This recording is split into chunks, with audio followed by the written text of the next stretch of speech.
kepada saudara-saudaraku insan media, khususnya dari Tribun. Saya Brigjen TNI Toto Jumariono, Komandan Korem 043 Garuda Hitam, mengucapkan selamat ulang tahun kepada Tribun yang jatuh pada tanggal 8 Juni 2020.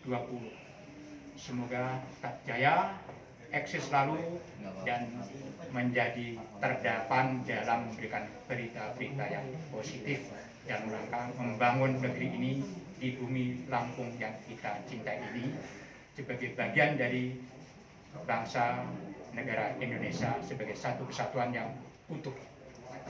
Terima kasih, sukses selalu, tetap semangat, jangan lupa hadapi COVID secara bersama-sama. Terima kasih.